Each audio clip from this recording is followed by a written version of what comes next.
Tonight on the Fanatic Forum, we are chock full of reviews here. We're crossing three different mediums here. First off, I'm going to offer my thoughts on AEW Revolution and the final appearance of Sting and his retirement match. Then we've got new comic book reviews, and to wrap things up, we're going to be reviewing Dune Part 2. So we got all kinds of opinions, we got all things going on here, plus a lot more here, and we're going to cover all that right after this.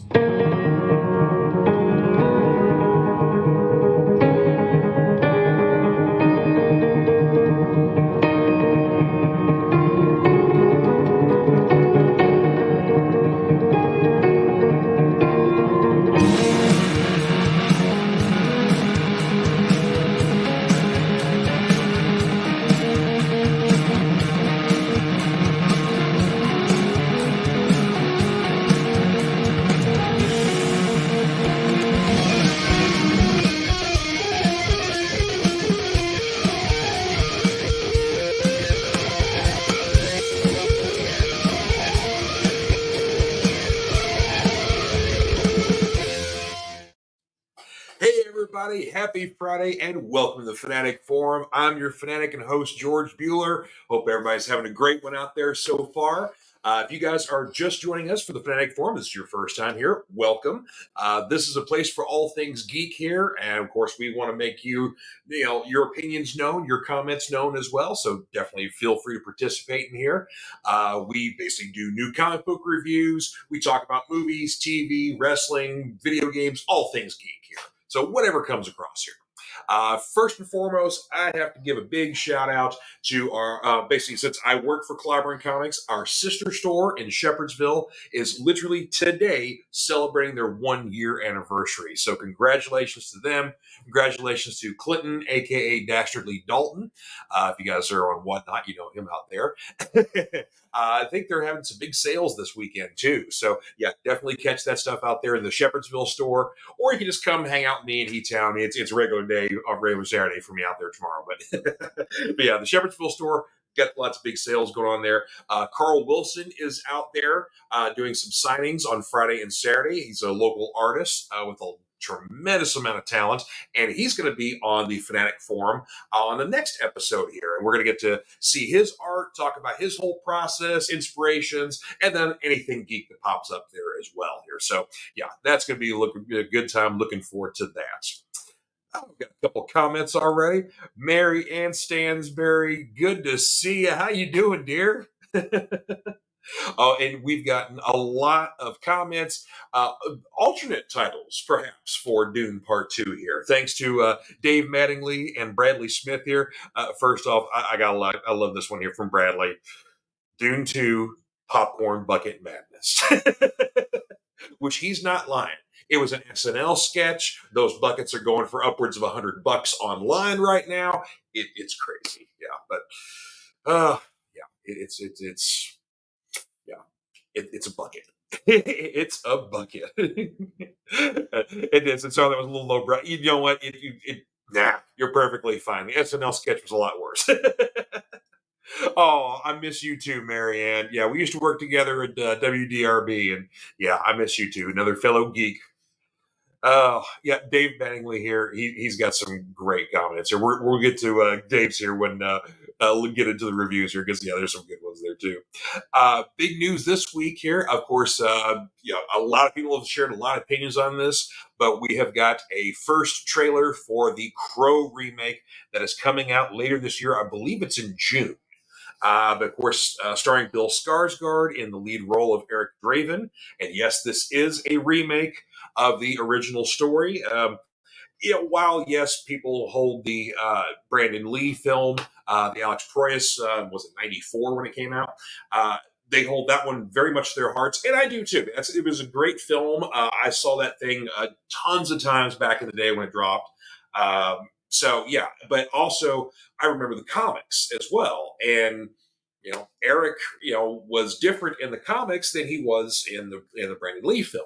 So I don't have as much hate for this, as much. I'm actually intrigued by the trailer. I thought it looked good. I mean, it's definitely brutal, much more violent, I think, than the original. Skarsgård's look, I think, is fantastic. A lot of people are comparing him to the Jared Leto Joker, but those folks, that's the easy one to go to. But those folks have not read a lot of Crow comics because uh, basically the Crow, while you kind of stick with the dark eyes, there's been a lot of changes on the paint. Uh, basically the face paint that we see here. So of course this was definitely focused on there. But you get like the black lips, you got the smile drawn up there. That smile has come up numerous times throughout multiple iterations of the comics. Depending on which issue of the original Jo Bar series, we had that smile was very pronounced or was a little bit off there. But yeah, like I said, it's for a 2024 audience. I think this works. FKA Twigs playing was it Sally or Sherry or something like that? What was basically his love interest. So yeah, it looks like a much more modern day retelling. If Danny Houston is playing the main bad guy in the movie, I'm there for it because I love that dude. He's great. So like I said, I'm intrigued by it. I will definitely give it a check. So let's see here. Oh, a couple more comments here. Bradley's saying that he has not seen the trailer for the new Crow just yet. Might not be as good as the original with Bruce Lee's son, but hopefully it's just as dark and gritty. Frankly, I think it definitely looks just as dark. I mean, it's definitely going to be different. A different telling, a different different century even. This movie takes place in. So, but yeah, I'm interested though. Yeah, very much. Like I said, it looks interesting. I'm intrigued by it.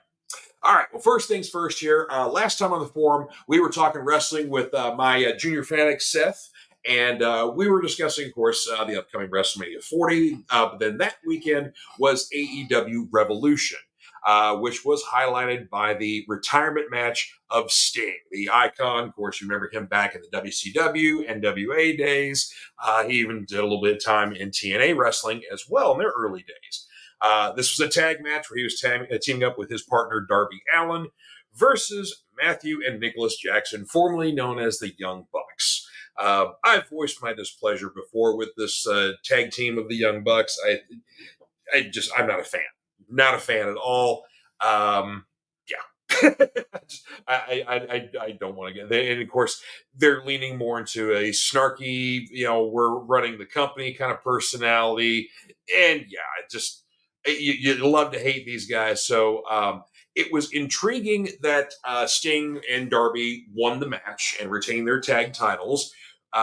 It's intriguing for a couple of reasons. One, traditionally on a retirement match, especially this kind of old school thing, and Sting would fall into that category, you go out on your back. You always put the business first and foremost. Therefore, you're always putting over the next generation. So I know that was Sting's response initially to want to do that because, again, traditional. That's kind of what thing you do. But it was owner of the AEW, Tony Khan's insistence that he wanted to basically have Sting win, have this great record for his career in AEW, and retire as a champion, which again is also a rarity. So that's exactly what happened. The interesting thing about modern wrestling is they are definitely focusing a lot more on athleticism, a lot more on the stunts involving furniture like tables and chairs and ladders, and in this case, panes of glass. Some of that stuff can be fun and exciting when used sparingly. AEW does not use this stuff sparingly. They use this stuff all the time. And sometimes it gets a little bit weary. This case, this match had a couple of those moments too. There's a big spot towards the end of the match where multiple chairs had been set up on the outside of the ring with a pane of glass being put down in the center where basically kind of the chairs are supporting it. Meaning that someone's going to go through that pane of glass. You don't set that stuff up and not, it's like in theater. You load the gun in the first act, it's going to be fired by the third act. So that's kind of what this thing was. Stuff was set up here, and Darby Allin, who is climbing a ladder inside the ring, is going to dive onto somebody who's currently laying on the glass. Well, of course, mid-dive, the guy gets up, Darby instead goes through the glass. Darby being this young blonde gentleman here sitting next to Sting here. If you're not familiar with him, he's fairly new in the wrestling scene here. He was in the independents for a little bit and then basically has really become a star in AEW. He is definitely a daredevil, high flyer, goes for a lot of the big stunts. The things looks like he's going to get killed, sort of stuff like that. So he's the one that goes through this pane of glass. Back is all cut to ribbons. Blood's going everywhere, all that kind of stuff like that. Whether or not this was safety glass or if it was real, that has never been made clear. Either way, you're still going to get cut. Whether if it's safety glass, you will get superficial cuts, but nothing that would be considered life-threatening as if it were real glass. So there's the difference there. Again, some of that stuff is necessary. Some of that stuff is just literally like, it's looking like a video game at this point. And that's kind of what I think is missing in modern day wrestling is storytelling. Old school wrestling, even up to like the 90s and the early 2000s, still involved a lot of storytelling in the match where, there's a story going on, or you're going to set up to something big, but you do a lot of little things in between. There's a lot of, fighting going on, or, trash talking or interaction with the crowd. There's all that stuff that kind of involves in there. And a lot of times modern wrestlers forget all that stuff. They're just busy with, getting their fancy moves in, getting their crazy dives in. They're going through, tables and ladders and panes of glass and, flaming things or whatever else. And yeah, it's getting a little ridiculous. So there was a lot of that in the Sting match, which was interesting because, while Sting did a couple of, what would be considered kind of hardcore matches in those early days in the basically like the mid to late 80s, he was not really known for that. He was known for basically, a fan favorite, being a solid wrestler, and being a good worker. But yeah, in his later years, he decided to be a complete daredevil sort of thing like that. So yeah, interesting. But yeah, it was still nice from a fan perspective to see Sting go out as a champion, to go out with a victory.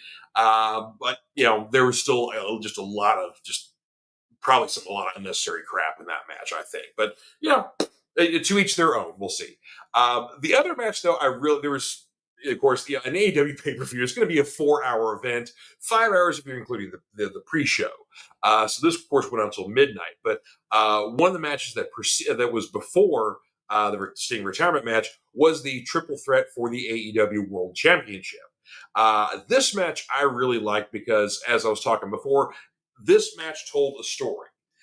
You've already got a really strong feud going on between Hangman Adam Page and Swerve Strickland. They've been feuding for several months now, doing all kinds of horrible things to each other. Samoa Joe kind of caught in the middle, strange enough, even as the defending champion, where at times during the match, it's almost like, Swerve and Hangman forgot they were wrestling Samoa Joe and trying to get a World Heavyweight Championship, and instead were furthering their feud. And so that itself told a story because they're getting distracted with just their own feud.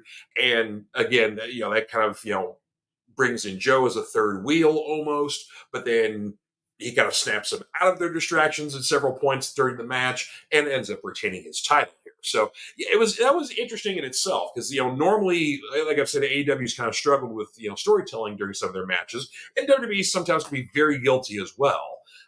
Especially if you're watching a match on television for WWE for Raw or SmackDown, where you got constant commercial breaks, so it's breaking up the flow of things. For me, it's far more interesting to watch a match during like a pay-per-view, or for WWE's case, a premium live event, as they call them now, just because you can actually see things go on. So, yeah, so it's I kind of wish there was a little more of that old school storytelling. When it comes to wrestling, I miss a lot of that, and it kind of really adds, I think, to the overall enjoyment of the match. You get more invested in things. There are still some bright points when it comes to both WWE or AEW. I absolutely love Gunther over on WWE. He's just an old school bad guy heel. Of course, he is, foreign, he's Austrian, but he really plays up the nasty foreigner sort of thing like that. The the uber athlete sort of thing. He's been very dominant intercontinental champion reign. For gosh, I can't remember how long it's been. It's been over a year now. But yeah, just very old school kind of feel to him. And of course, he's just a bruiser. So some of his matches are very physical. So that's, really, really enjoying. So again, I'd like to see some of that old school storytelling. I'm missing MJF right now in AEW because he definitely has that. Um, definitely has the kind of, when he's being a bad guy, really has that old school fill-in kind of heat where he doesn't drop character, even when the show's off. When he's at conventions or signings or personal appearances, stuff like that, he's rude to people and nasty. And now he's supposed to be the nice guy, but yeah, he still kind of pulls off some of that stuff, and that's what makes the experience much more enjoyable. So again, you know, overall, I enjoyed myself. I enjoyed the experience, but I still always have this caveat anytime I'm watching, wrestling in the 21st century. It's like, I kind of wish for some of the old storytelling, the way things were, but I do also appreciate the modern day athleticism and some of the moves that go on. I think, if maybe they're used a little more sparingly and make them special, they will appear more special. But again, sometimes the modern day is a little more is less, not less is more. Dave Mattingly in there. Good to see you again, sir. And I love the Dune titles here, so we're going to go on those when we get the Dune review. But yes, Chekhov's steel chair. I love that. Very nice. Chris Marie, good to see you, darling. Love you too. Rico Crafts, up, George? How you doing? Good to see you, Rico. All right. So first off here, before we get into our Dune review, we do have some new comic books to talk about this week because that's definitely what we do here on the Fanatic Forum is we got to talk new books. So one I didn't get to share with you guys last week since we weren't on, but this was a definite highlight here from DC's Black Label. This is The Batman First Night. The reason why this is titled The Batman is because this is a story that takes place in 1939. So this is Golden Age Batman here. We're not necessarily dealing with like a year one sort of thing. This is, still early years, but this is set mostly in 39 on purpose just for aesthetic purposes here. So we're not, we are, yes, dealing with a young Batman early in his career, but it's not like, we're purposely dealing with, a guy who screws up or whatever else. We're dealing with a setting that is, probably foreign to a lot of the audience, especially for younger readers. So the art that Mike Perkins and Mike Spicer do is gorgeous. Dan Jurgens is the writer on here. Of course, he's, been around for a very long time, very excellent writer. The plot line on this one is that you've got dead gangsters who are coming back as kind of like, monster men sort of thing. We're not talking like zombies looking more like, they got injected with like venom or something like that. They're like, huge hulking beasts now, doing someone's bidding here. And so old Bruce is investigating these attacks and murders and why people are being brought back to life, sort of thing like that. But yeah, just this is supposed to be, I think, a 3-issue miniseries here from DC Black Label. So, of course, it's always going to be in these large prestige formats here. And it's for mature audiences. Though, so far, there's been nothing, there's been like a little bit of violence and stuff like that, but nothing that's been like really objectionable or anything like that. Like, there's no bat dong in this one like in Batman the Damned. All right. Let's see here. Let's do some independents here, shall we? From Boom Studios here this week, we've got a new House of Slaughter, issue number 21. New storyline called The Butcher's War. So Jace Busher, or Boucher, however you want to pronounce it, is back now. This is basically, we've got, essentially two prodigal sons, so to speak, in the Something is Killing the Children universe. We started with Erica Slaughter, who is one of the hunters, part of the House of Slaughter, but she's kind of a rogue in her own house because she dares to care about people and wants to save lives as opposed to just killing the monsters and then covering things up so the rest of the world doesn't know about monsters. Jace, on the other hand, basically enjoys saving children from these monsters, and also saving the children from his own houses as well, from basically being turned into hunters like him. So he's on the run from his own house with a group of children that he's trying to save, essentially from being hunters. War is literally started between some of the houses within the Order of St. George, which is basically kind of the Order of the Monster Hunters.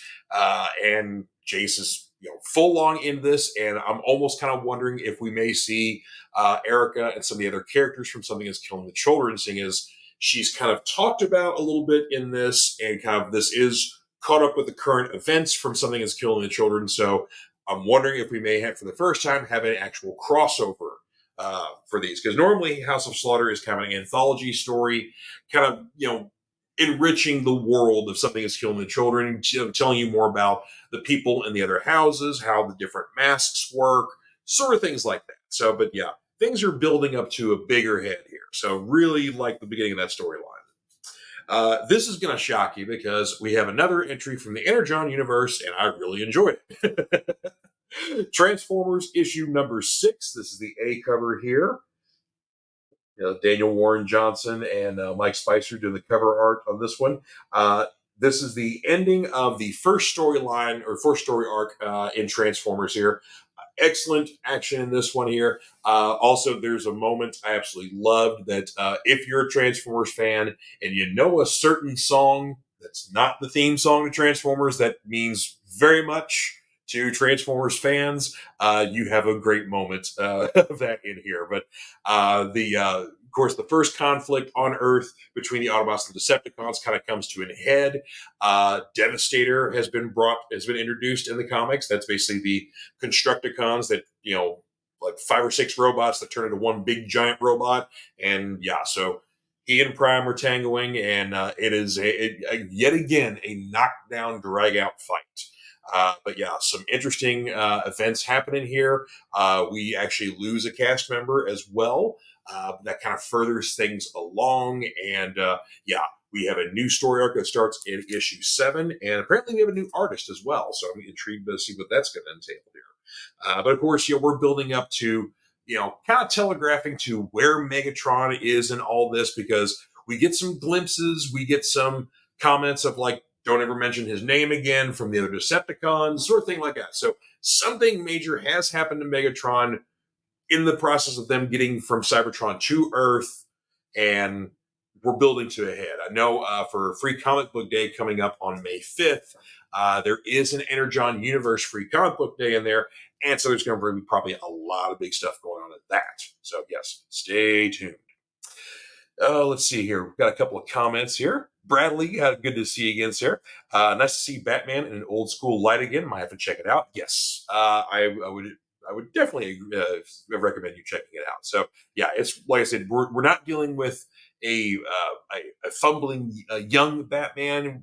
This is basically kind of he's pretty well got his game on. The relationship between him and Jim Gordon is still kind of early on in the process, but yeah, he seems to have his stuff together as Batman here. But yeah, it's still a fairly new thing for Gotham. But yeah, I just love the time period setting. Really fun here. And coming in, robots in disguise. Yes, sir. One last one from the indies here. This has been a fun series. It was only 4 issues, but Mad Cave gave us Skeeters. Written by Kelly Williams, art by Bob Franz, Kevin Cuff, and Chaz Pangburn. This is of course, does have a lot of gore in here, but this has been an absolutely fun creature feature. I would kind of compare this to like Arachnophobia, because, we've got giant mosquitoes that are genetically altered, have been released into this populace of this small town, and they're infecting other things and mutating them. And then those things are going and trying to, mutate other people, and so on and so forth here. But despite all the horror and the brutality and whatever else, there is a lot of comedy in this series here. Matter of fact, I had a very good chuckle because in this issue here, shall we say, the stoners win. Because perhaps there is a bit of resistance to this strain that's infecting people from all these creatures here, and maybe the one guy who smokes way too much weed is the one who's going to save the day. But yeah, this is the fourth and final issue here, though it does tease that maybe we might get a sequel here. But yeah, just absolute fun there. So if you don't mind the gore and your horror stuff there, yeah, it's a great romp. A couple of Marvel stuff here I want to talk about. I got to give a shout out to issue 8 for The Immortal Thor here, written by Al Ewing. I can't remember, Roberson and Wilson do the art, but I can't remember their first names. I'm sorry. I've got to give some shout outs because the last, like, maybe 3 issues of this series have been kind of snoozers, which was disappointing because I'm really a big fan of Al Ewing's writing. And I've liked this beginning of this Immortal Thor series here, kind of having some elder gods that are basically older than Thor come in here and basically just kick his butt, even though he's, he's Odin now. He's the All Father. He's got all of Dad's powers and abilities and whatnot, but that still wasn't enough. So he had to basically reform a Thor Corps with basically kind of sharing his, Thor powers basically with a few other hero friends here, and end up being it was a great fight. And then after that was over, we had like 2 or 3 issues, kind of just some snoozers here, but things are finally picking back up. Thor pays a visit to his mother, Gaia, who is literally Mother Earth, and basically, Mom's got a bit of reckoning, to answer for here. She's done some stuff maybe that she shouldn't be proud of, and Thor's like, "What's up, Mom?" And so there's some answers throughout this issue here, kind of building up to the next story arc here. So again, I've been patient with the series, and that patience paid off. So I'm kind of hoping things get picked up further from here. So we shall see. Dave Manley says that Al Ewing did a great job in Immortal Hulk. Yeah, and this Immortal Iron Man kind of has thematically kind of some similarities to Immortal Hulk, because where Immortal Hulk had more of a horror sort of theme to it. It did have a bit of kind of a level of class to it. There's a lot of quotations that kick off each issue. There's some specific themes that are explored throughout the series. But yeah, like I said, it's a nice cousin to Immortal Hulk. I will say that much. And of course, speaking of Thor here, issue 4 of Avengers Twilight, Thor makes his first appearance in. Of course, this is a sandbox series, so it doesn't necessarily pertain to the current continuity of Avengers or anything else going on in the Marvel Universe. But this is a story that takes place in the future, where basically most of our traditional heroes have died off, retired, or some of them are in hiding for specific reasons. And we've got kind of this very totalitarian government that has now taken place, led by James Stark, who is the son of Iron Man, Tony Stark, and also Janet Van Dyne, the Wasp, where people are essentially, they're distracted with their own happiness and don't really realize that they're being controlled. And so we've got kind of, a elderly Steve Rogers, who is now newly imbued with a new super soldier serum to kind of restore him back to his, he's not, he's still in his 90s, basically. But, or probably going close to over 100 now. But anyway, he's, an older man, but still kind of fit and able to do his thing here. Teaming up with a wheelchair-bound Luke Cage, running a new group of defenders who are a bunch of street kids. We saw Ms. Marvel make her return last issue, and then, of course, Thor has now come in to help out things.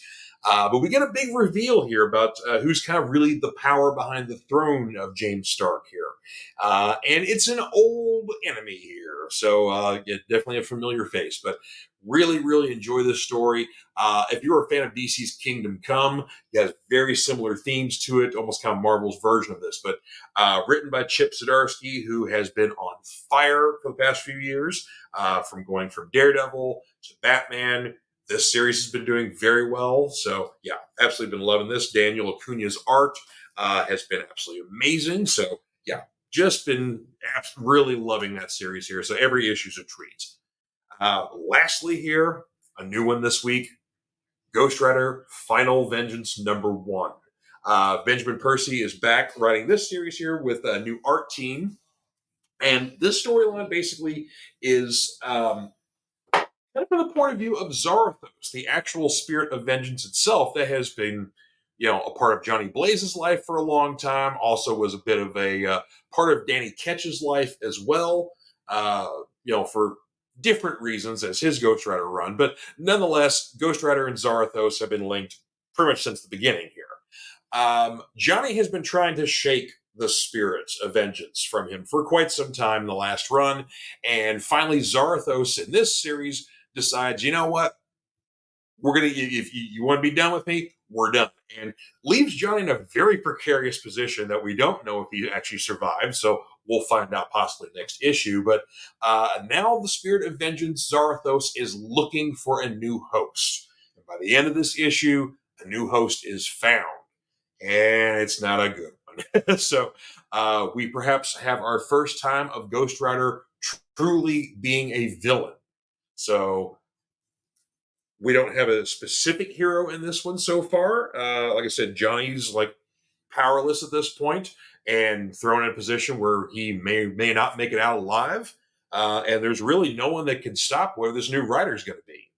I don't want to give it away, but definitely a familiar face if you're a new, especially if you've been in Marvel stuff for maybe about the last, I don't know, 15, 20 years or whatnot. But yeah, definitely familiar villain here, and familiar if you've been reading Ghost Rider in the current run too. So yeah, I'm very intrigued with how that series is going to go here. So we shall see here next month, I'm sure. All right, we're going to take a short break for our sponsor, Comic Books for Kids, and then when we return, we're going to start talking some Dune here. So we'll be right back.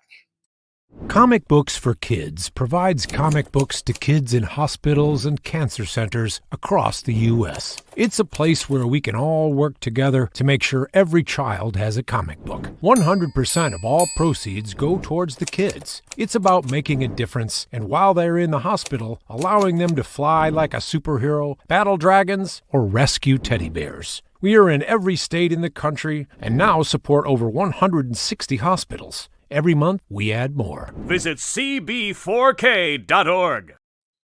All right, folks, welcome back. We were just talking about the top of the show here. We had some great new subtitles for Dune Part 2 here. So Bradley Smith came up with one here, Dune Part 2, Popcorn Bucket Madness.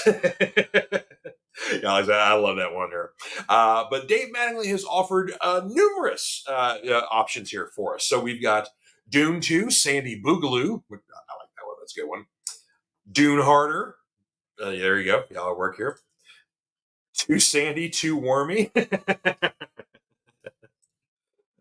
Dune 2, Bogus Journey. Aw, there you go. I like one. Dune 2, The Worm Strikes Back. Muad'Dib and the Temple of Dune. The Wrath of Zendaya. Yeah, we're going to talk about her in a little bit. Dune and Dumber. These dunes were made for walking. Oh, God. Okay, that was really good. I like that one. Yeah. And then last, Dune 2, Duncan, Idaho. Oh. Oh, my God. All right. That was so many dad jokes, so little time. I love it. Thank you, Dave. That was great. All right. So we are talking about currently in theaters, Dune Part 2. We've been waiting for this one for a little bit. This one should have come out last year, but with all the strikes and everything going on, this was delayed. So this one should have been in November of last year, but instead we get it in March. So, hey, okay, whatever. So yeah, I got to see this one Monday afternoon. Lovely matinee. They had only about 5 people in it, so that was great. I love that. I like when I have a nice theater almost all to myself. Last time that happened was saw Evil Dead Rise. I literally was in the theater by myself because I saw Monday matinee. So yeah, I always enjoy those. Overall, I really enjoyed the film. I think visually, Denis Villeneuve and his team did an absolute astonishing job with making this movie just look absolutely gorgeous. Honestly, I mean, this is probably visually my favorite iteration of Dune, because of course this is our third time around here. We've had the David Lynch film in the 80s. We had the Sci-Fi Channel films in the mid 2000s, which, while I think were more accurate to the book, they really weren't. We had like William Hurt basically played Duke Leto Atreides, so he's in a little bit of the movie, and then boom, he's gone. So we had a lot of unknowns in the Sci-Fi Channel series. and it was okay. So this one, I think we've had some of our best performances, our best visuals for sure, and we've had a lot more accuracy to the book than definitely the David Lynch film did. So I got to give it credit for that one. This is almost a 3-hour film. That second hour does drag. That's my biggest complaint with the film. First hour is incredible. Third hour is incredible because you're getting, of course, a lot of action, a lot of things going on. The worms look fantastic. You see a lot more of them than you did back in the 80s. So that's absolutely wonderful. Love that. But yeah, we get a lot of drag in that second hour. I think they probably, you couldn't do too terribly much with that because, granted, that's kind of how the story goes. But yeah, you feel that second hour. There's sometimes you can be in a close to 3-hour film and it just flows right through. But yeah, you do feel that second hour. But yeah, overall here, I'm really very happy with the cast. Timothy Chalamet. Actually, let's get a cast photo up here. Timothy Chalamet, who plays Paul Atreides or Muad'Dib, whichever one you want to call him, or Usul, because he's a little mouse.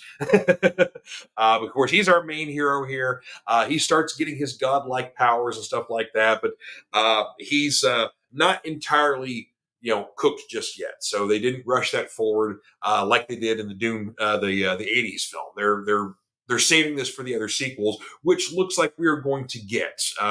Basically, Warner Brothers did greenlight further movies for the Dune series because we've got like Children of Dune, God Emperor of Dune, I think was the third one. So yeah, there's a lot more to come from the Dune universe, the original Frank Herbert novels, and of course we've got other supplementary novels. Boom Studios has a bunch of comics based in the Dune world here, but yeah, basically the main Frank Herbert storyline. I think we're going to see a lot more of that. Zendaya, who you didn't get to see much in part one, you get to see a whole lot more of in part two as Chani, who she is a Fremen, a freedom fighter, but she is also becomes Paul's love interest in the film. We're definitely going to talk more about her. I really enjoyed Zendaya's performance in here. I had some difficulty in one particular aspect of her character.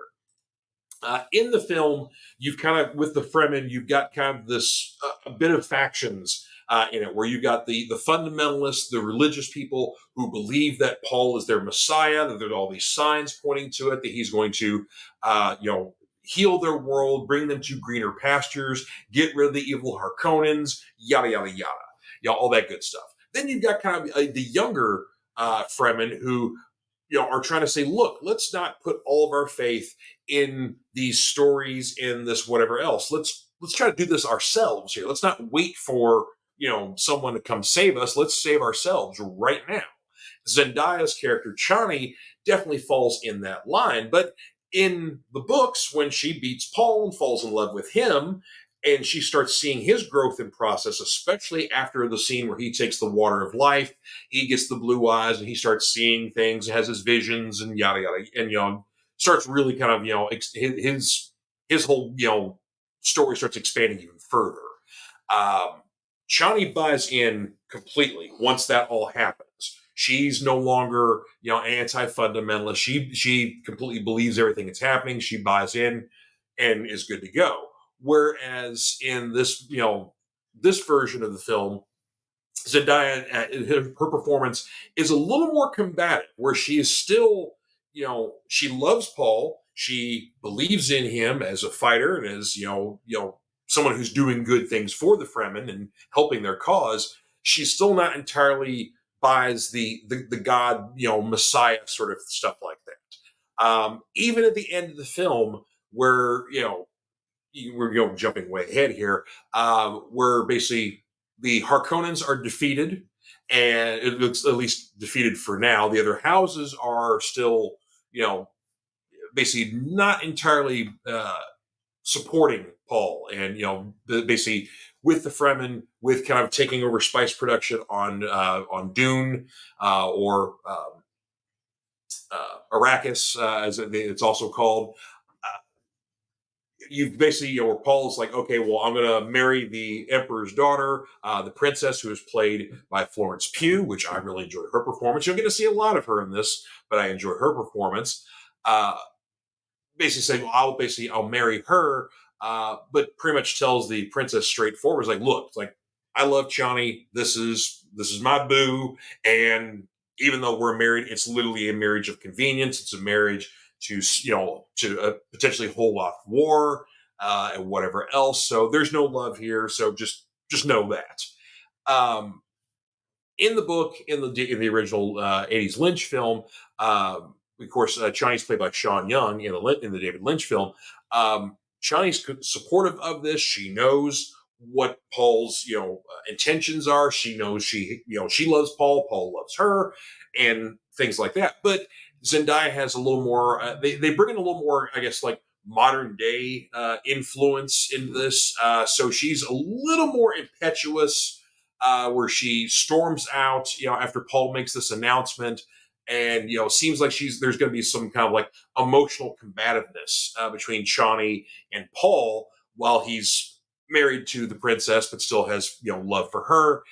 So it's sort of I didn't necessarily care for that because again, that's kind of that's not true to Chani's character in the original book.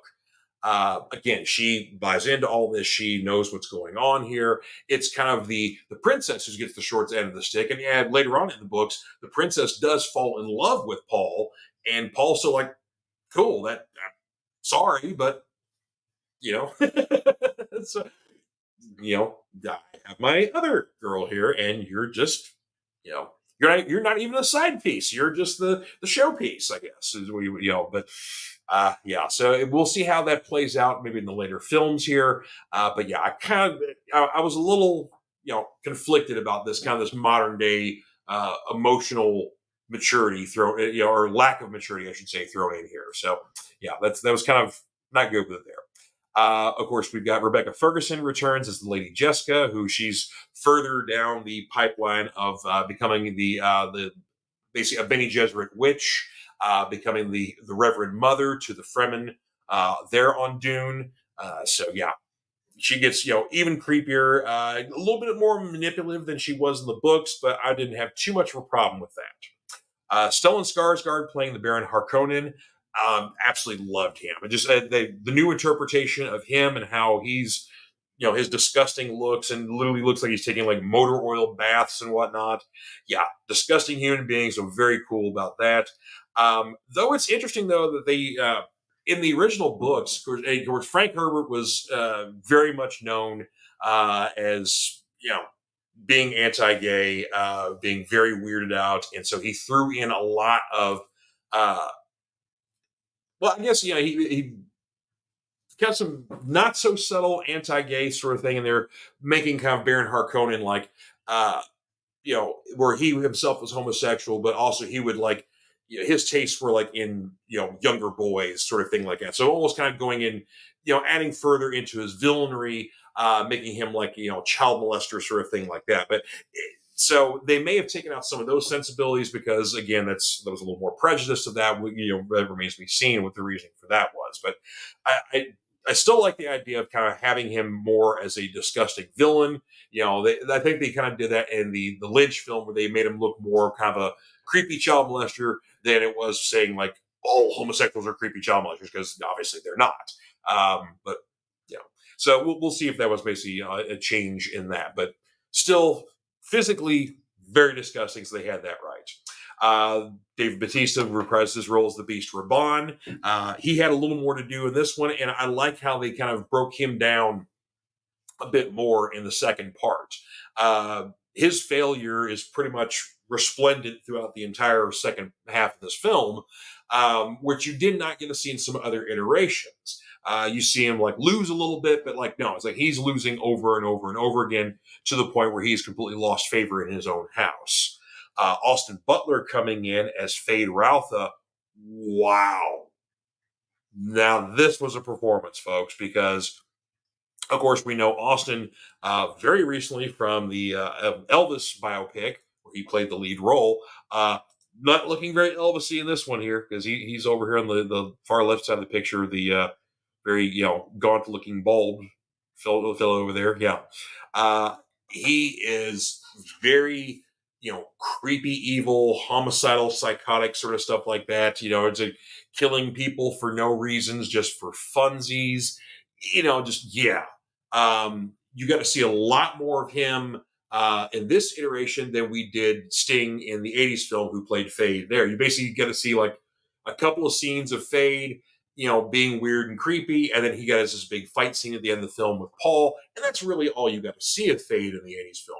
You get to see a lot more of Fade as basically a general, as someone who has a very complicated, calculating mind, very good at strategy and some nasty, nasty tactics that he uses against the Fremen. And then also, just like the whole murdery thing that he does too. And then, of course, he has this big fight with Paul, which is way more brutal than we've ever seen in any other iteration before. So really enjoy that fight scene as well.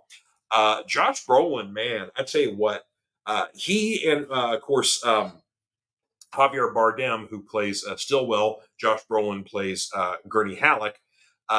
Gurney being, of course, a member of the House Atreides who gets lost during the fall of the house and hooks up with the Fremen. And so then basically when Paul meets the Fremen, he and Gurney are reunited. Gurney is definitely bought into the Fremen, but also sees an opportunity for Paul to take over and basically kind of keeps nudging Paul, like, hey, you can use this stuff here to, completely rule and, be who you're supposed to be here. So he has a loyalty to the Fremen, but is also still very loyal to House Atreides. But you also see a very poetic side of Gurney that definitely comes from the books. There's a lot of that in the books, but you don't really see that in other iterations. I think you see that a little bit in the sci-fi adaptations, because that was basically like a 6-hour maxi series there. So you got to see a little more time with the character there. But yeah, we haven't got to him playing a lute just yet, singing songs, but we're getting pretty close to that Gurney Halleck there. But yeah, he's definitely got a lot more to do in the later books. So I'm hoping we stick with him. But yeah, I really enjoyed his performance. I absolutely loved Javier Bardem as Stilgar.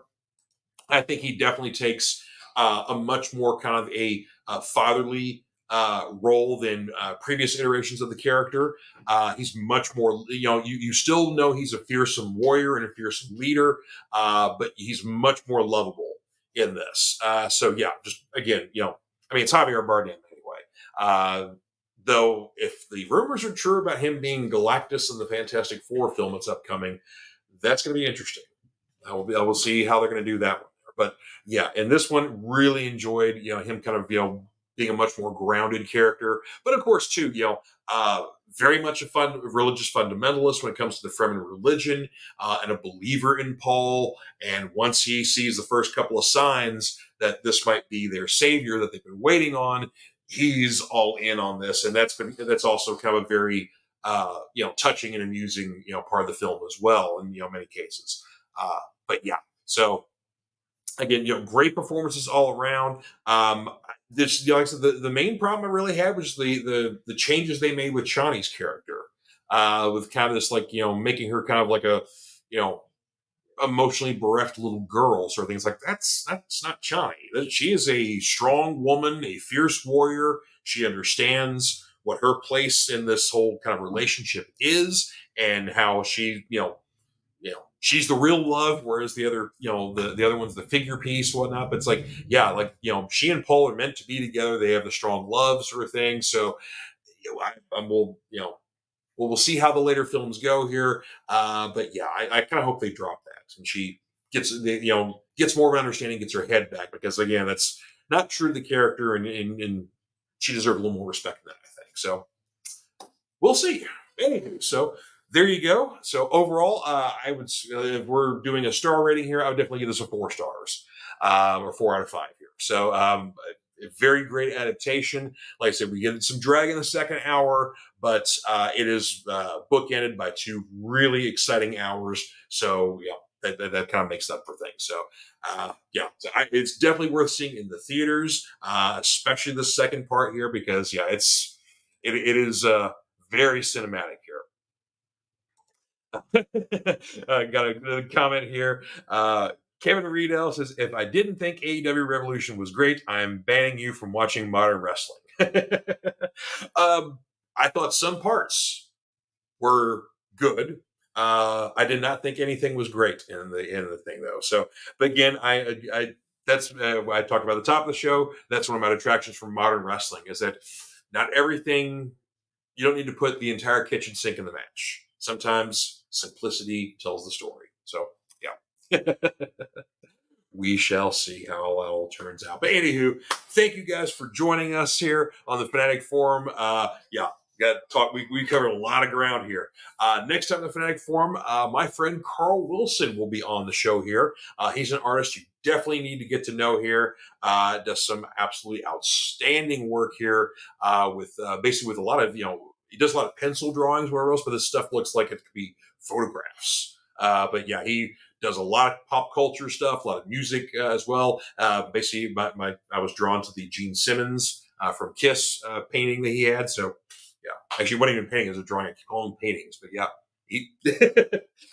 you'll see what I'm talking about here. So next time on the Fanatic Forum, I will introduce you to artist Carl Wilson. But anyway, if you are in the Kentucky area, anywhere near Shepherdsville, get yourself to Clobbering Comics in the Conestoga Springs Shopping Center for their year anniversary sale, which is going on right now all through the weekend. And if you're not, you want to come out and hang out with me in E-Town, come hang out. I'm going to be putting comics away. Anyway, you guys have yourselves a wonderful weekend, and we will see you next time on the Fanatic Forum. Y'all take care. Bye-bye.